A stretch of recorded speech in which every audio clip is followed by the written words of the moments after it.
As we know, in the Buddhist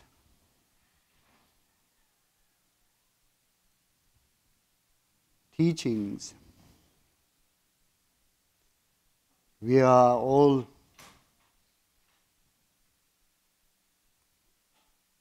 sentient beings. We are all sentient beings. And among sentient beings, we are the one with a greater intelligence, greater critical intelligence that can discern right from wrong,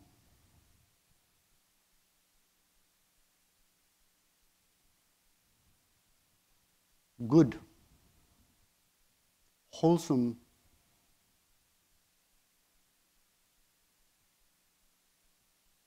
actions from unwholesome, negative actions.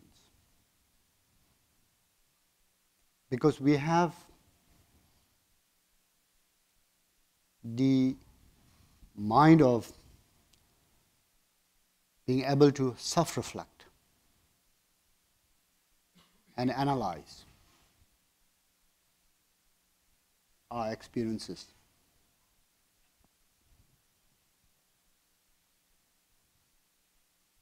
So as in human beings, we therefore have a greater responsibilities.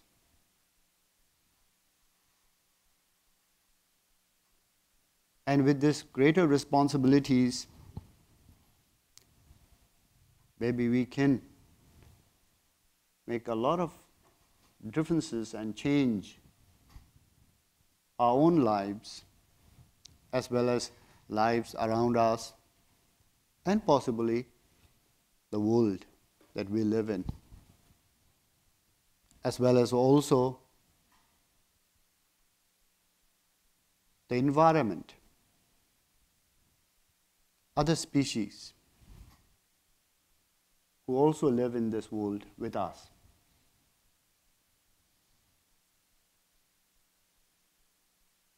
Now, how do we as a human being can recognize our own greater intelligence other than just living our day-to-day life with the busy schedules and whatever the task that is ahead of us, and then trying to just accomplish that?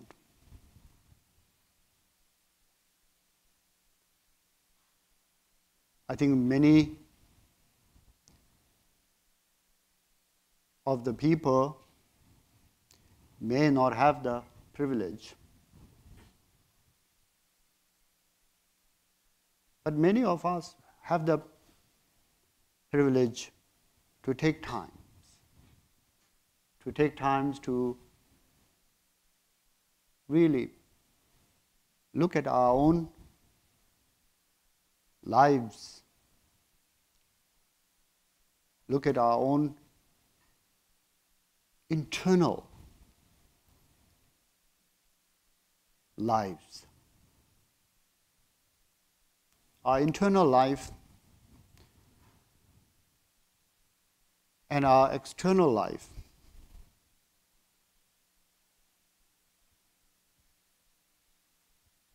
we have two lives. Externally, we all may look different. We all may have different experiences to share. Even in a day, we all may have a different experiences that one might not have what the others had for the day. But as a sentient, particularly as a human beings, with the self-reflection, if we turn into our own self-reflection, we all want happiness. From the moment we wake up in the morning till we go to bed in the evening, even then, in the dreams, we are always looking forward to experience of happiness. We are all wishing to have a bit more of a happiness, a bit more of a joy.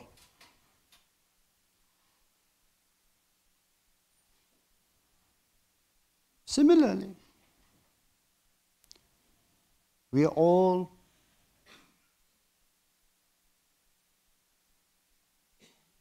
just as there's any pain arises in our lives, we are immediately trying to reject the pain, long to be free from the pain.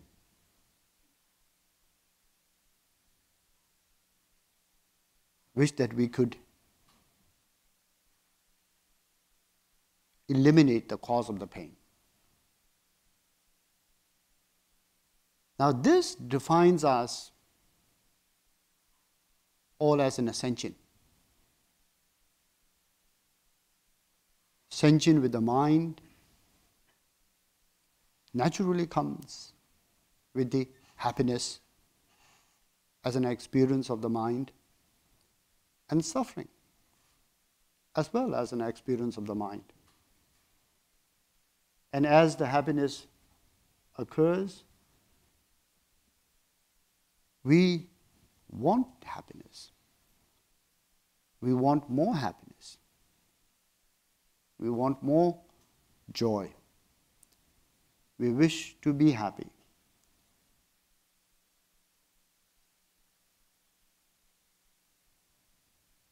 As suffering occurs, we don't want suffering. We reject suffering. We long to be free from suffering. We want to get rid of the cause of suffering. Now that is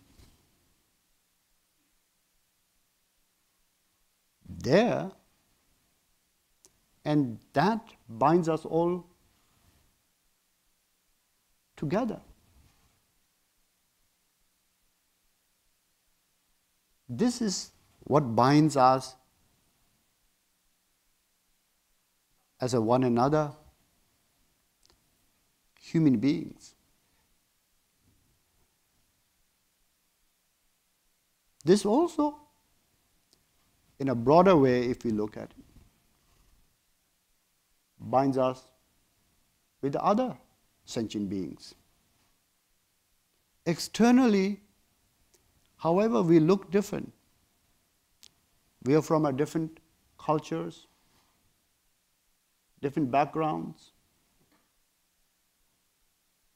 different religions, different ethnics, different genders, rich, poor, young, old, successful, unsuccessful. Internally, in this way, we are all identical. Moment to moment, how our mind is operating on the basis of wishing to be happy, longing to be free from suffering. We are all identical, absolutely identical.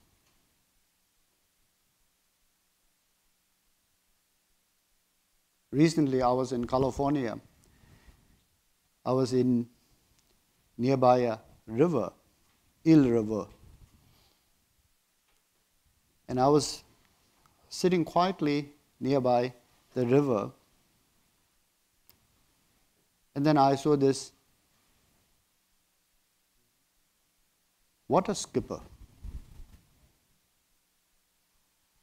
He was moving. He was jumping as if on the water.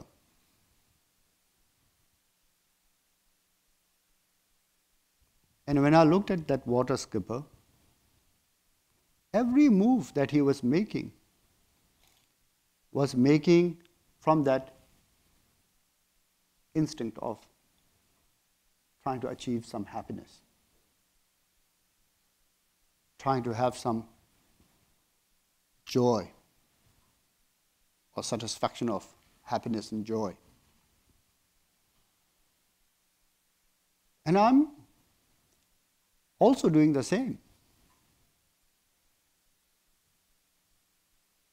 And I felt that bond, as I feel that bond with you all now.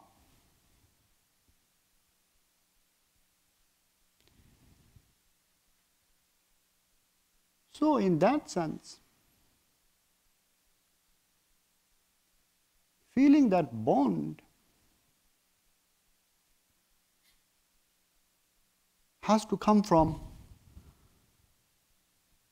recognizing one's own mind, how it's operating. In order to recognize how it's operating, we have to be able to slow down enough to look at our own mind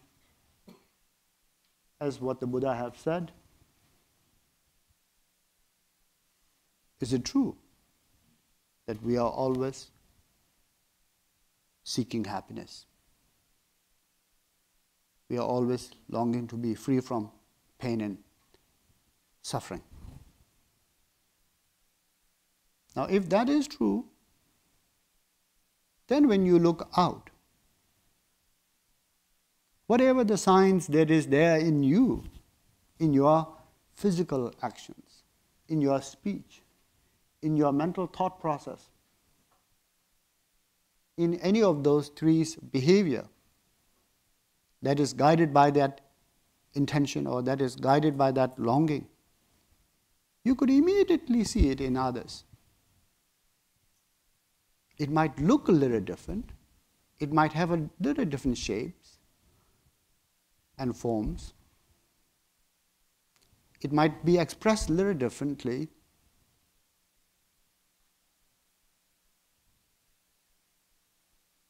It might be a little different in how it is thought of or how it is thought of to achieve that goal. But essentially, it is all same. Essentially, you could immediately feel that sense of yourself in others, your own mind in others' mind.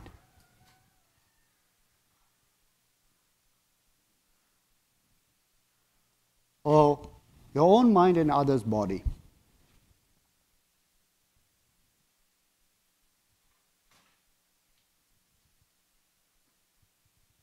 Now, based on this, then universal responsibility becomes very important.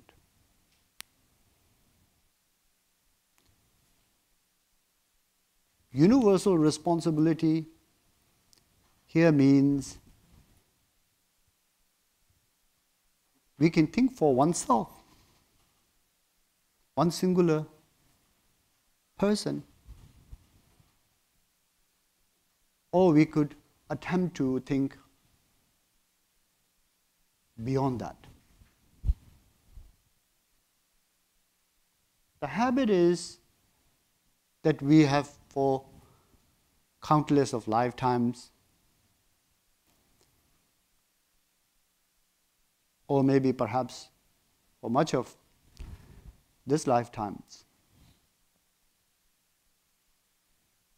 to think about oneself. It is easy. It comes natural almost. Especially, I think, when we are in crisis and when we are in pain. It almost feels necessity to think about oneself singularly.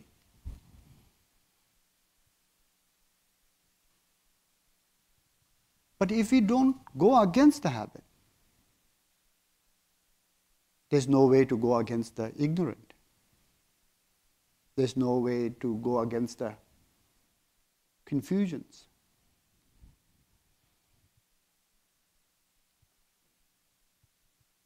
And if we do go against the habit, we as well as also go against the confusions, and we also go against the ignorant. Habit is built, as well as a habit can be dismantled. Habit is not something of an intrinsic.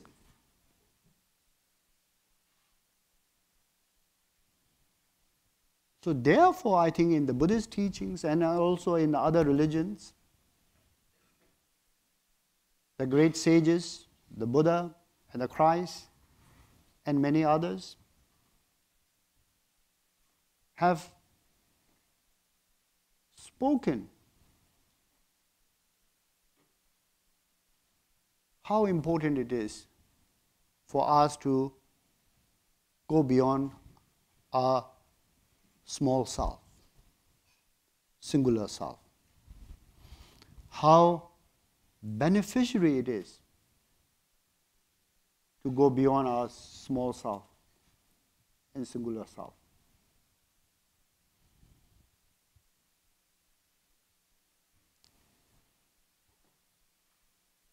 For our mental health, for our physical health. As they say, health is the wealth.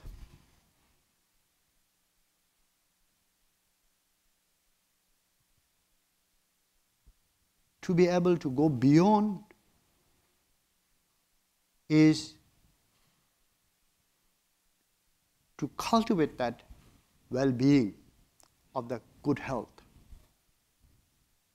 mental and physical, both. And also socially, to be able to go beyond, it is critical.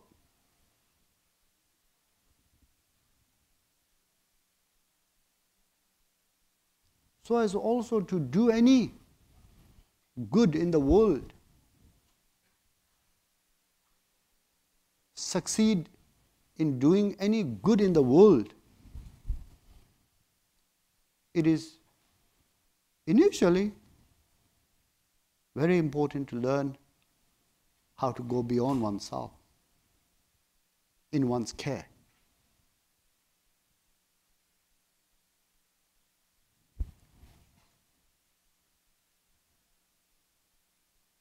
Now, in this training of caring for others beyond oneself, naturally, just as we were born here, we didn't drop down from the sky. We didn't instinctively came up from the earth. We had our parents. We were born by our father and mother, and particularly our mothers. Their love has really gave us what we have now as an opportunity. Their care has gave us the foundation for us to operate ourselves as a decent, good, natured human beings. That affection that we have received from our parents, warmth that we have received from our parents or our mother, really made all of us to be able to feel the warmth inside of us for others. So we have our parents. So it's also karmically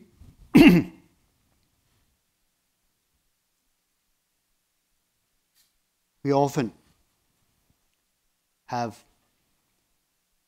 fallen in love. We have our spouses. We have our partners. We have our significant others. We don't know why we feel the way we feel towards them. But we feel strong. We feel incredibly connected. Naturally, it comes easier to think on behalf of them, make a wish on behalf of them. That is a positive wish. That is good-natured. That has a sense of caring for their happiness. Easily comes to us.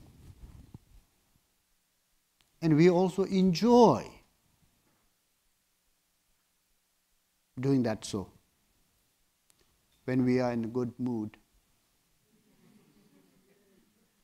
When we are not necessarily pressured or demanded.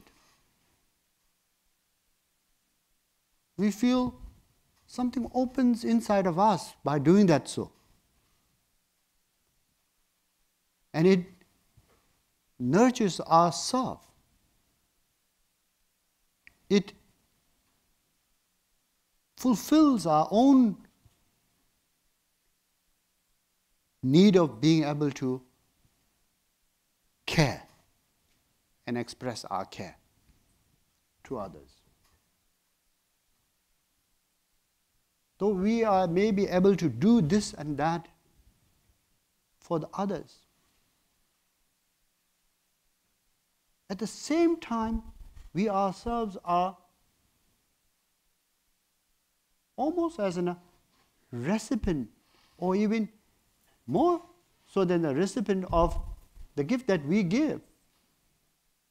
We ourselves are touched and happier. We ourselves feel a sense of a well-being, mentally, emotionally, and physically.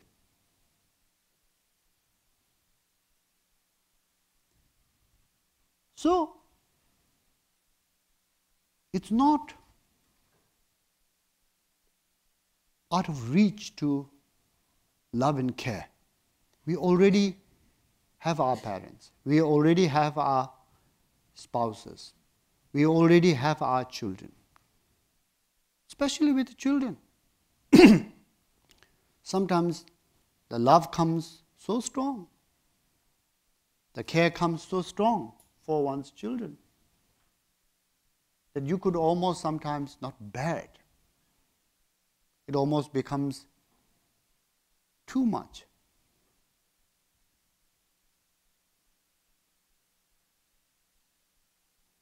So karmically we have our own connections, fields, where we can express our love and care for others beyond the singular self. And if we can take that as in a practice, not as in some random moments, random expressions, unguided but at the same time guided by our own ego or self-centeredness. If we could take this as a way of how to express our genuine good heart, to reach outside of our one and singular self, right there we have a good connections, we have a good fields, and we can immediately try to reach out to do the practice of a Bodhi heart, enlightened heart. Now when we do this, on what basis we do this? We must do this on the basis of not seeing this person as related to me in this way. That person is related to me in that way.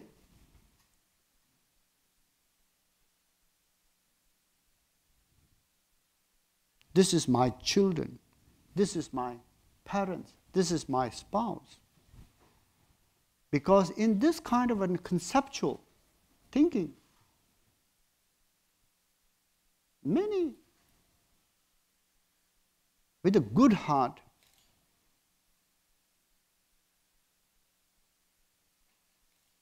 our own ego or our own self-centered problems can come up. Our own expectations can come up. Our own demands can come up. Our own ideas of righteousness can come up. And many times, even though there is in a good heart and a good care and good love, with all of those conceptual one's own self-centered agendas, ulterior motives that is mixed in, many times relation becomes strained. Relation becomes difficult. Relation becomes, even though one can acknowledge in one hand there's a love and care, in the other hand it becomes almost to the point of unworkable. So the best way, even if it is one's parents, even if it is one's children, even if it is one's spouses, to be able to recognize other as another human being. Just as we discussed earlier, with another mind that actually seeks happiness, that longs freedom from suffering, that has an experience of internal life just like yourself in the other person's body. Now, if we could respect that, and if we could basis on that, then feel the sense of love and care with the connection, with the bond from the karma, from the previous lives that has been there. Then there is an open state of mind. And with the open state of mind, there is a sense of better communication, clear communication, listening, hearing, discussions,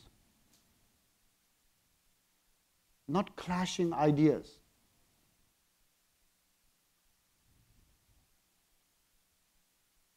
And with this, then one can actually genuinely, times you could do something to enhance others' lives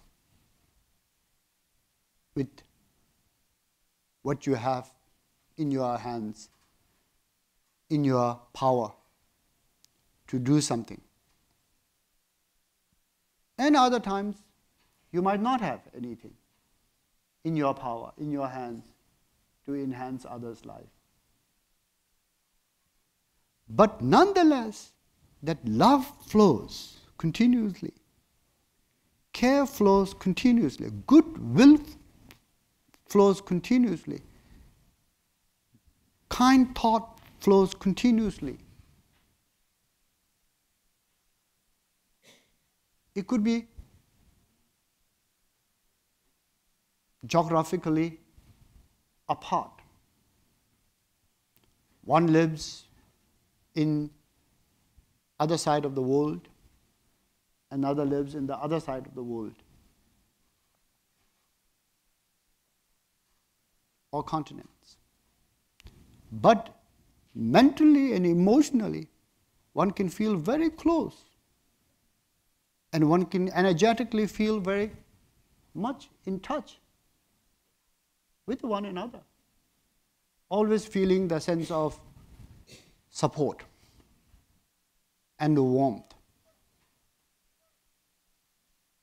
always feeling the sense of goodwill extended towards you, good prayers extended towards you. So one doesn't feel isolated, alone. One doesn't feel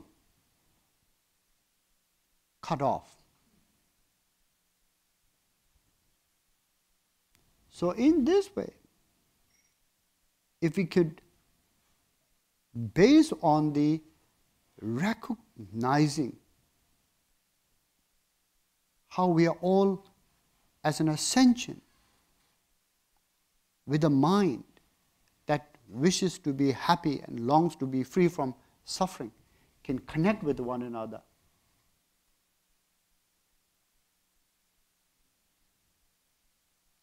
And then thus go beyond oneself first, with already those who are in your life, like the parents, the children, the spouse. Then go beyond little more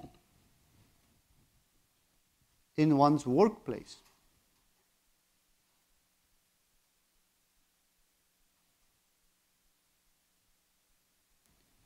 In one's neighborhood, community.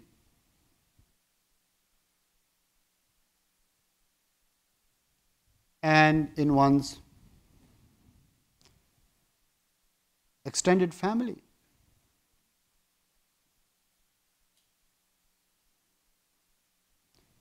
And then in that way to reach out to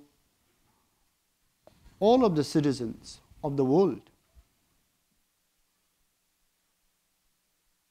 with a good heart, goodwill, good prayers,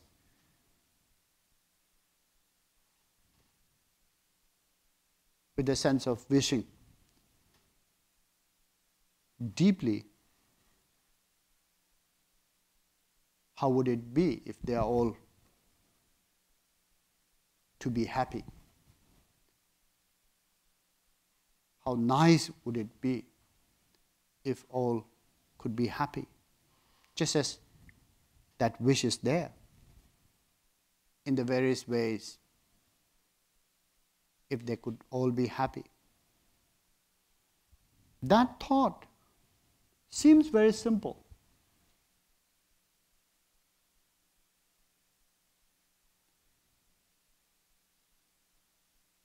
Seems very easy to hold that thought.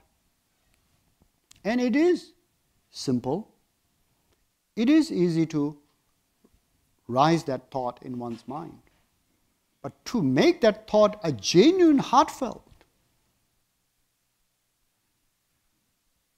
something that can truly have a weight of opening your heart, your own heart,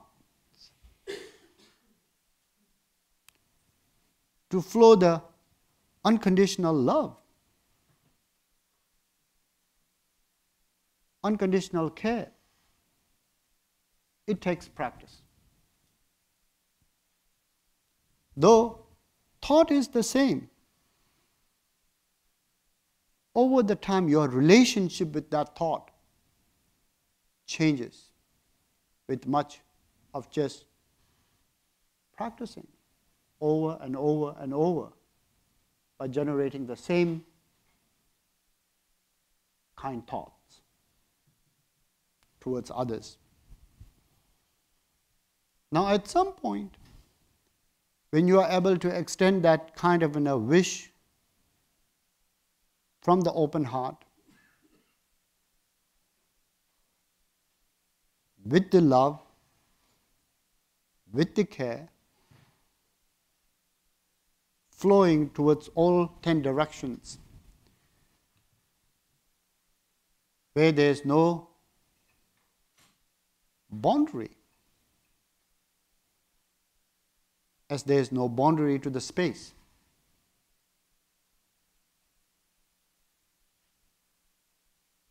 Towards all who are sentient, who have this mind of ascension, who wishes to be happy, who longs to be free from suffering.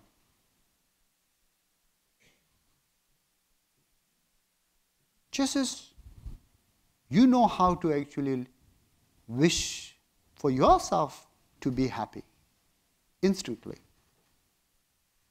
just as you know how yourself to long to be free from suffering instantly. If that instinct could generate the same wish for all others across the space who are sentient, recognizing you and other are not different.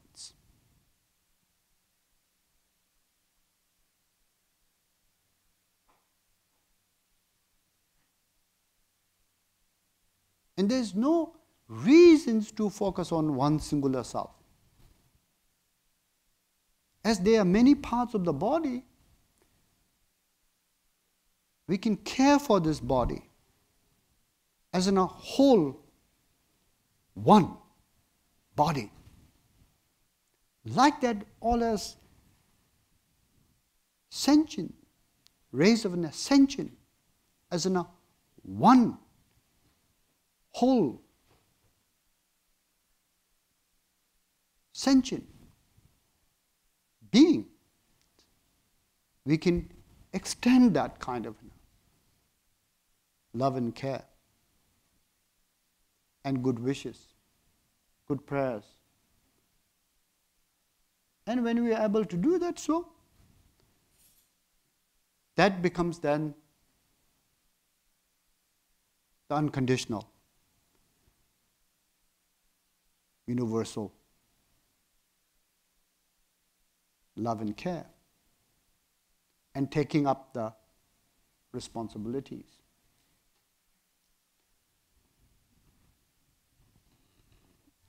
Taking up the responsibility here doesn't mean that we have the mighty power to intervene and change. Even to do minimum of that, what we can do, there has to be a lot of cause and conditions coming together. There has to be basis of those causes and conditions to make difference. Nonetheless, in the mind,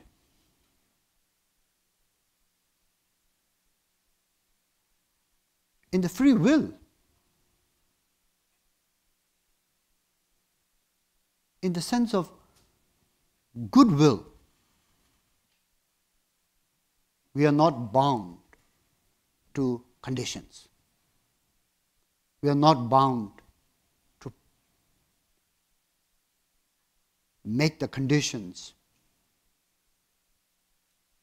to be there or not care. If we could only care if the conditions are there to make changes and difference, many of the times we'll have to retreat from caring and decide not to care and stay closed and stay uninspired to even think about others.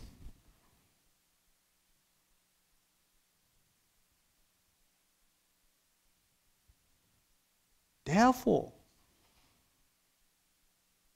in the mind, we must exceed beyond conditions.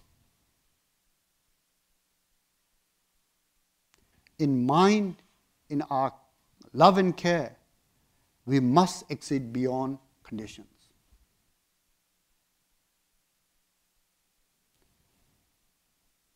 Through caring,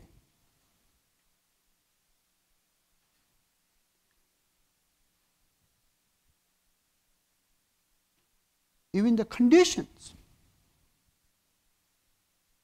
that is not here now. Who knows? One day the conditions will be there to do different things and make differences.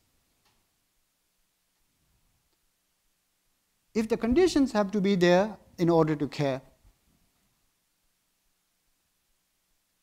by the time condition is there, if the person has not developed the care, how would we know the person will do the right thing to see through the need of the conditions to come to excellency? So, all the Buddhas of the past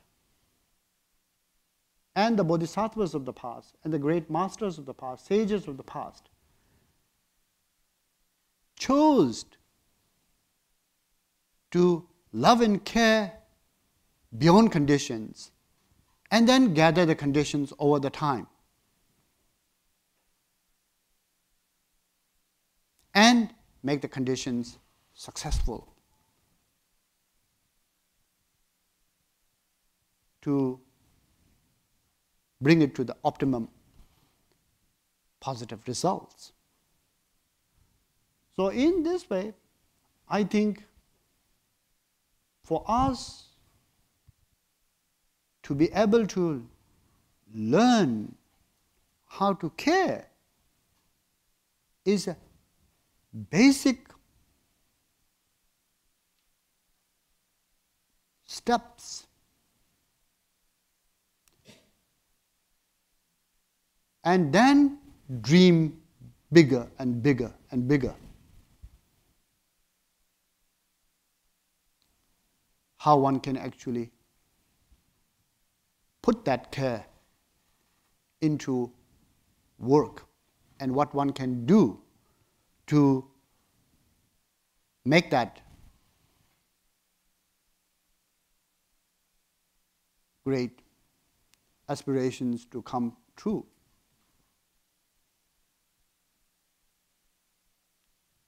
So, universal responsibilities to me, seems much about self-reflection.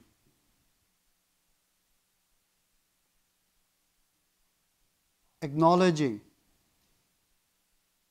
how one and all others are identical in the internal life, and feeling that sense of oneness and bond with others.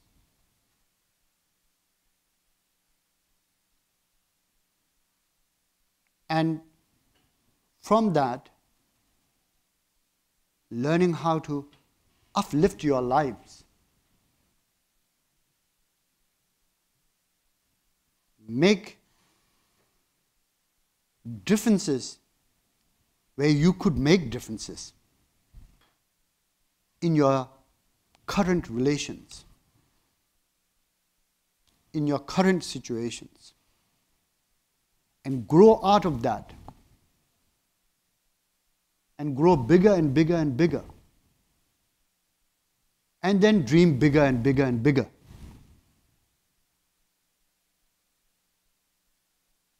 Learn the basics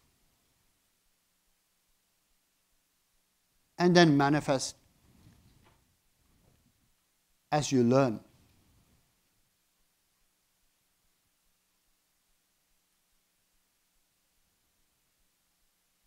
Also, in this way, much of a healing can take place, at least in small portions, in one's own personal lives.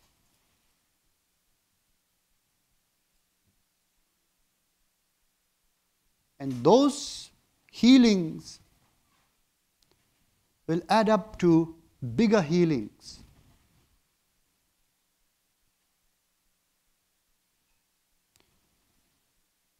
Those peace will add up to a bigger peace.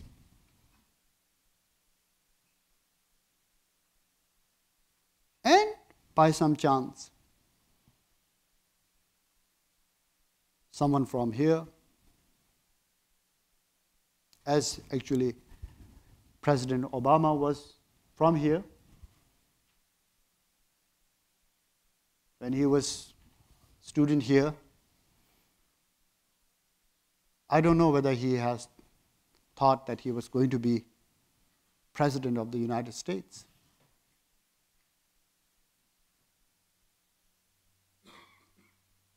But the conditions rose. As the conditions rose,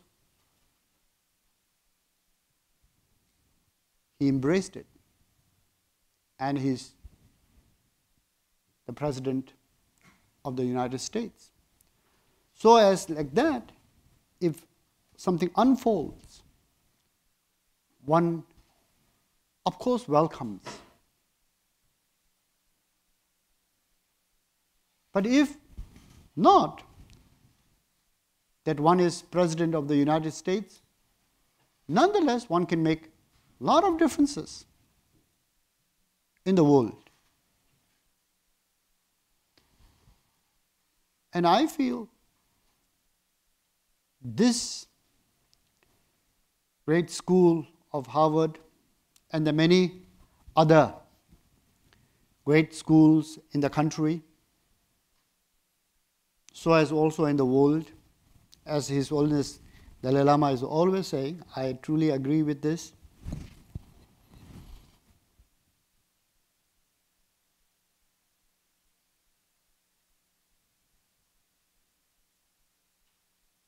Has to emphasize not only how to shape the mind of the good students, but how to shape the good hearts of the students as well. How to connect themselves with the hearts of their own and generate love, care,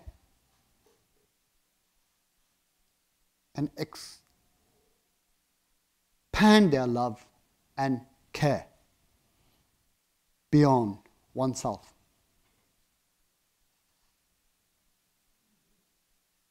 And learn to cultivate loving kindness as in a medium to do good work in the world as they graduate from here.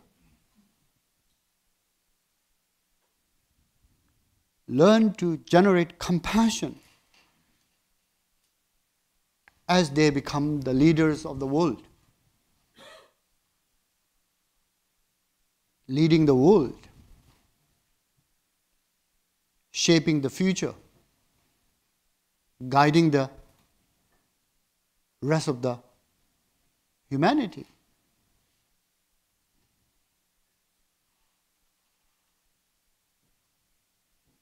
Learn to reflect, not academically alone, but self-reflect.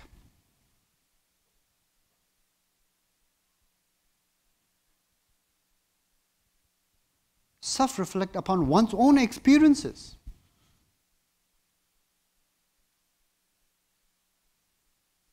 Reflecting upon academically on the thesis and this model and that model of a theories and ideas.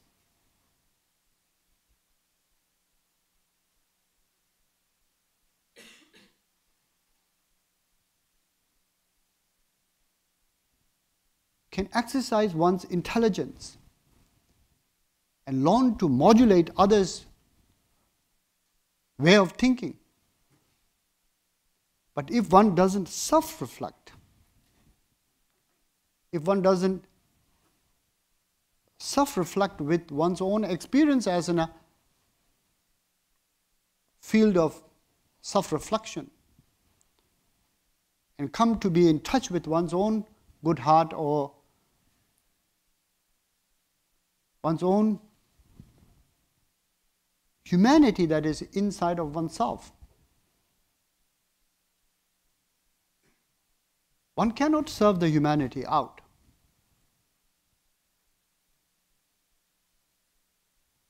So,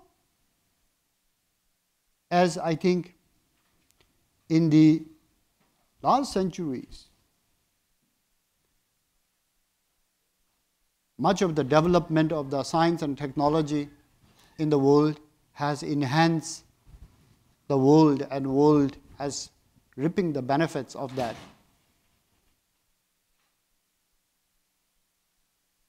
All of our lives have become more comfortable and more standard-wise uplifted. But at the same time, some of these basic values of cultivating good hearts, learning how to cultivate good hearts and have the Eastern and the Western traditions of the wisdom both in support of that. If that are not cherished and emphasized, it becomes more and more difficult for everything to take care by the science and technology and advancement of the science and technology. Science and technology also need human beings behind, and human beings need good heart, and good heart needs self-reflection to guide the human beings. So in this way, I think universal responsibility or practice of meditation or practice of contemplations or practice of religion in any form that you like to, is essential for the future of the humanity.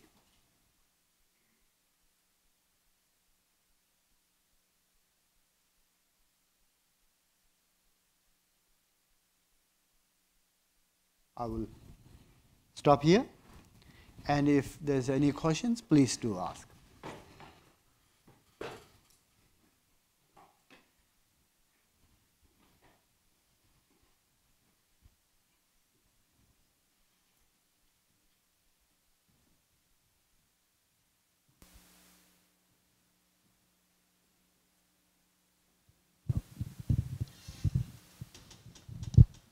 Yes, sir.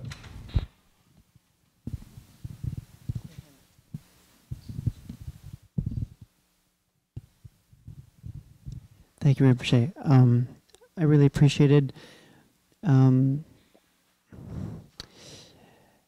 emphasis that it can kind of seem like the conditions necessary to bring necessary transformations in our relationship to the earth and new economic models. It seems like it's the conditions that are needed for a radical shift seem like they're not happening at a rate that can actually pull off the job. So in relationship to that, I really appreciated what you said, not to let the care, just keep the care alive. And I guess my question is, do you see, for me, I kind of almost see like the conditions coming together for that care to manifest almost in some other world almost, like in a future time, in a future place. So how to relate that caring with almost a kind of a despair for kind of this time, and keeping that care alive in the face of that kind of overwhelming feeling. Yes, I appreciate your question. You know, we often walk and we often meet a homeless person in the street, and then we often feel something right away, as we can notice as in a sort of feeling of sympathy or compassion. And then when we check, we don't have a quarter in our pockets. So we don't want to walk straight. So we just go this way, a little bit, you know.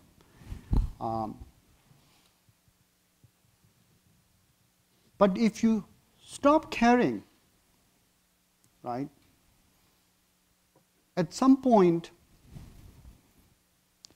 one might get irritated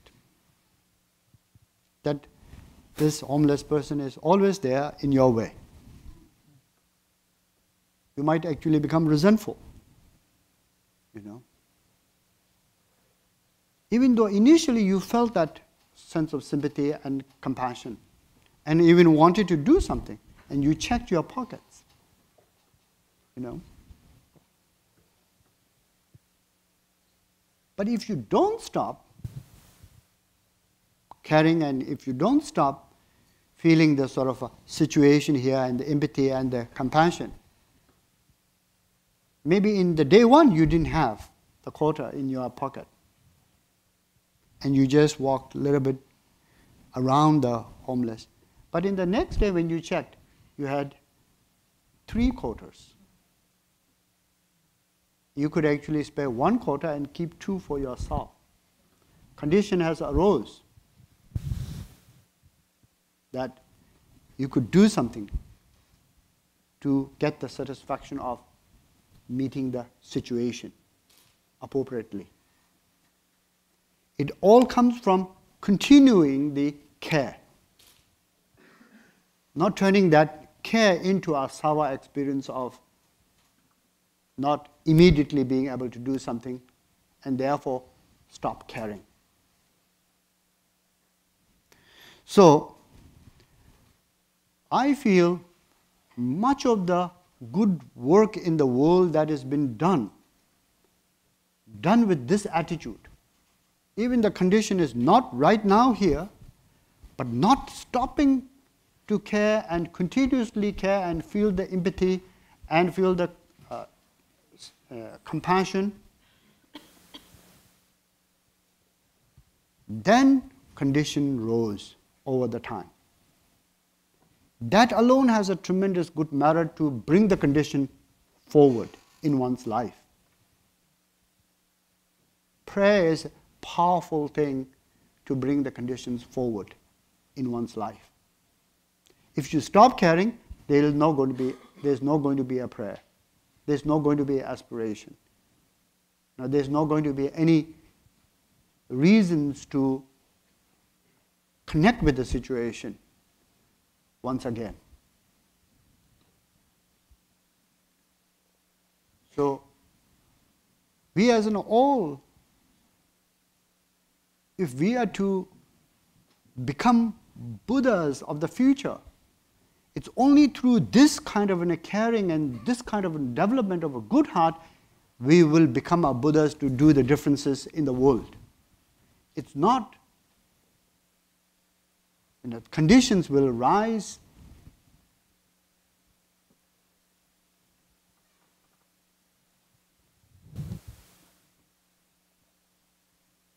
And then we will all become Buddhas, and then we'll start to care.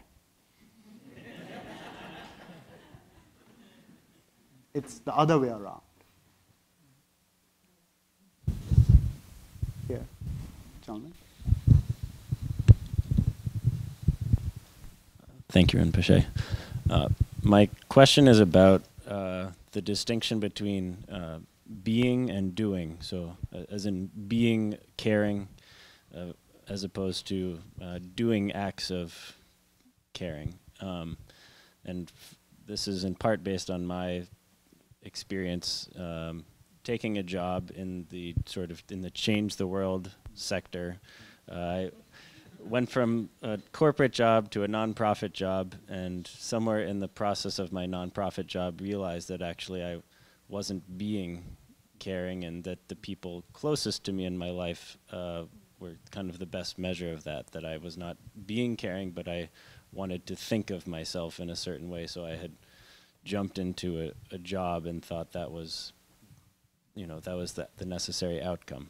So kind of doing it backwards, like you said. My question is, it feels to me like my whole generation suffers from a similar belief that that we have to be doing, and especially at an institution like Harvard, many really talented people are kind of making a beeline into doing change, but may not see the importance and the distinction between being and doing.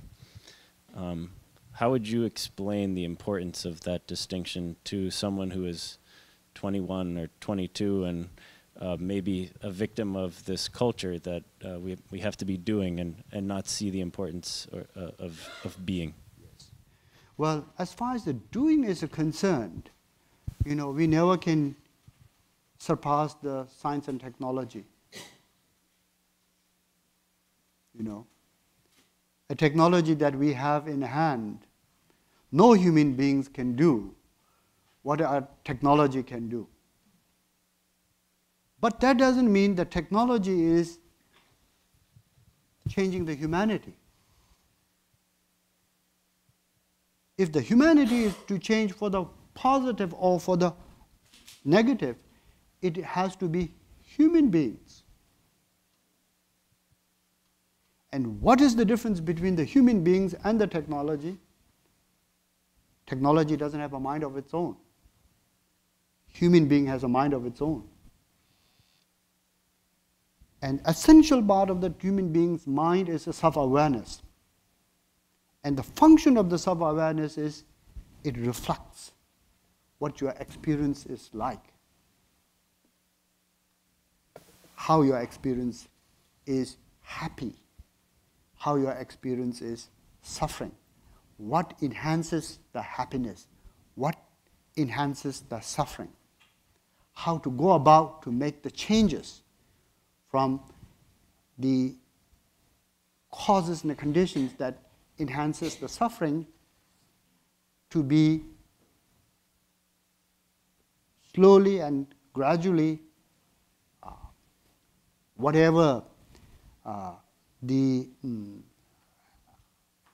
cause and conditions of that and the habits of that is there, how that could be overcome by other sets of positive cause and conditions and positive habits. That is all being observed by the self-awareness. And self-awareness is not something we need to buy from outside. Self-awareness is not something that we could even generate by any means. Self-awareness is already there. It's not needed. It just requires a time for one to actually sit with one's own mind and observe one's own experience and let the natural intelligence or the basic intelligence to sort of come to be self-evident and clear and clear and clear, with a few guiding lines or few wisdom of shaping that aspect of one's mind. So, as a good leader, as a good businessman, as a good of anything in the world,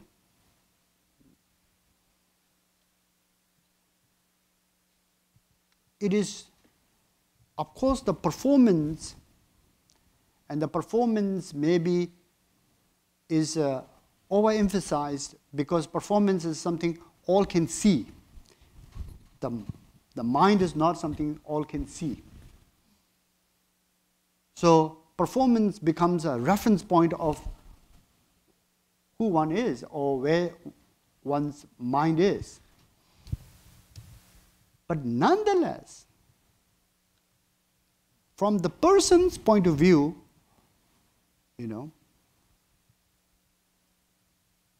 it's one's own mind that is going to be more important to make the performance.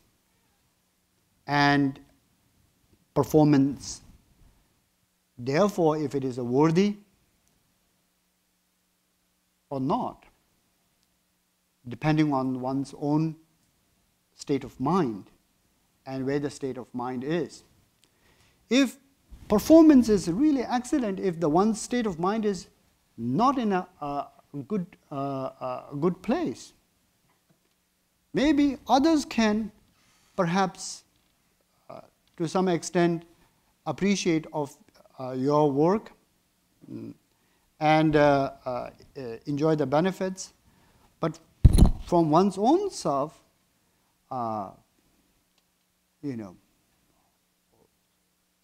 when one doesn't have a, for example, altruistic mind, mind of benefiting others, even something becomes a benefit. It's by chance it becomes a benefit, not because you want to benefit.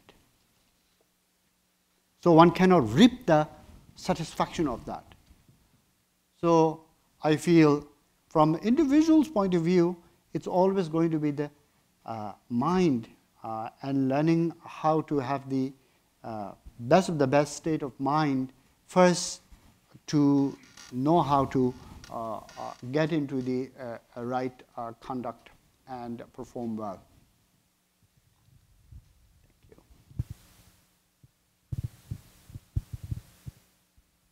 you. Yes, please.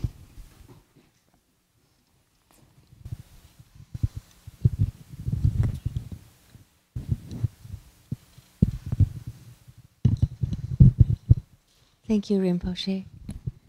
My question is, if I would like your wisdom about when one is suffering. There's a lot of suffering in the world, as you know, and even at Harvard, there's much suffering, and we are sick or disabled or poor. There are many different ways of suffering here.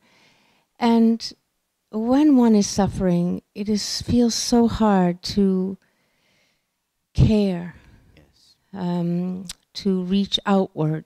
Yes. And I would like your wisdom about how to make that step. Yes. I really appreciate this question, because it's really true. When one is in pain and one is suffering, we contract. And it almost seems like it's a natural thing to contract. But then when we observe what is that contracting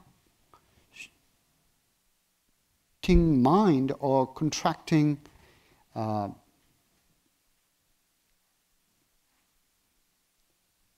self is achieving, it's actually achieving not so much than just getting oneself more anxious, more worried, and more kind of feeling alienated from the surroundings and the world even around you. The best that it actually achieves is it achieves this little bit more of a focus.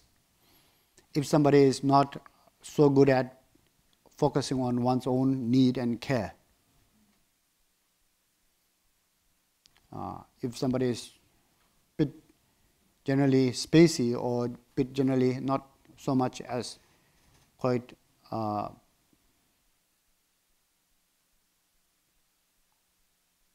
pays much attention as what is one's own need or what is one's own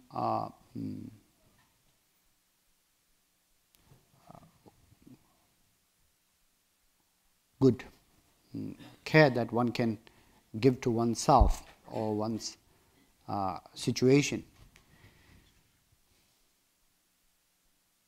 But even that, trying to achieve that with the anxiousness, trying to achieve that with the worries, trying to achieve that with a sense of deep kind of like anxiety,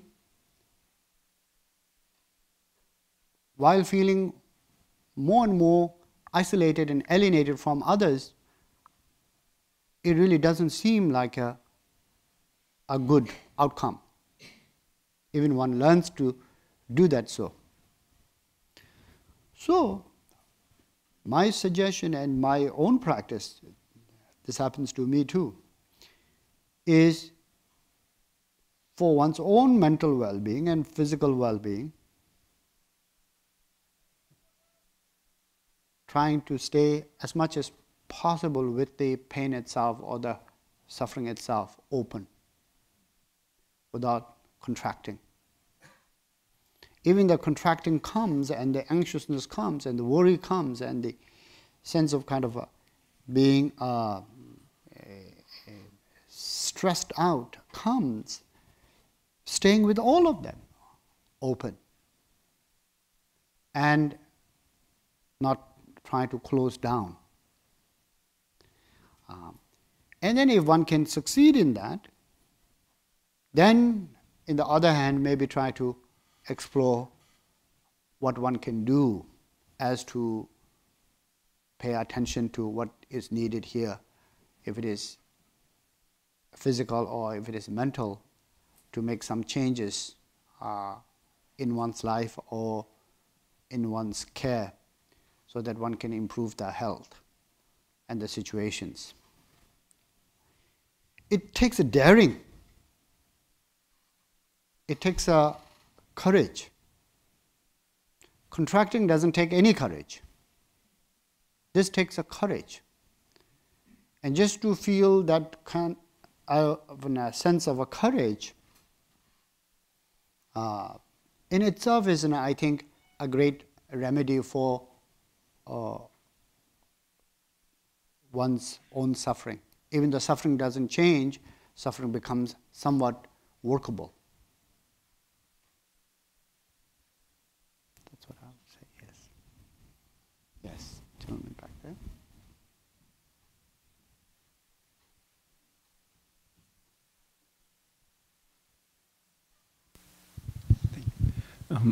Rinpoche, could you comment on the benefits of a person that stays in meditation retreat, for a long time, in terms of the well-being of others, such as what His Holiness Dago Khyentse Rinpoche did for a long period of time? So how does that benefit others? I think the greatest benefit that I have received from my teacher is, of course, his wisdom has really gave me a lamp in my own darkness to illuminate my own mind, and the skillful means that were passed down as models of practices has also helped me to work with my mind. But without the love and the care that I have received from him and how that has touched me, I think it would be very much same as any other knowledge or any other skills I've learned. So love and the care that I have received from him and how that has touched me, and seeing that how it was a genuine and it wasn't so much as he was trying it for me, it was who he was and who he was to all, That really authentified the wisdom and as well as also the skillful means that I've learned from him to, inspire myself and, go on his footsteps. So I would think out of all the qualities to mention, what has touched me the most is his own unconditional love that he had for others. And that really has sort of not only illuminated my mind or gave me tools to work with my mind, but it really warmed my heart and filled my heart with a warmth.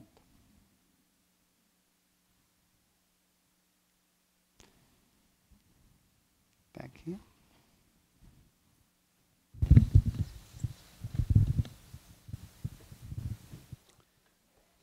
I wanted to read a quote from an American spiritual activist and teacher, Daniel Berrigan, and get your comments on that, because it seems like a very different point of view from the one that you're expressing here.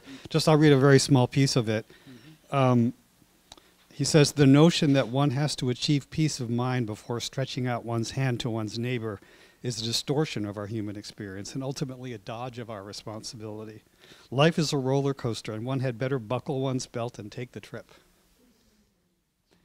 Well, that's definitely a different point of view.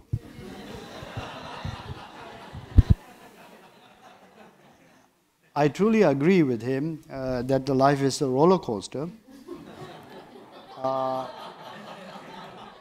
And we need to buckle our belts. But yet at the same time, I truly believe that, in the roller coaster ride, while you buckled your seats, you could still have a self-awareness and you could still train your mind with a certain sort of principles and guidelines that is of the wisdom tradition, and shape your mind and shape your heart before you take an action. Thank you. Thank you all very much.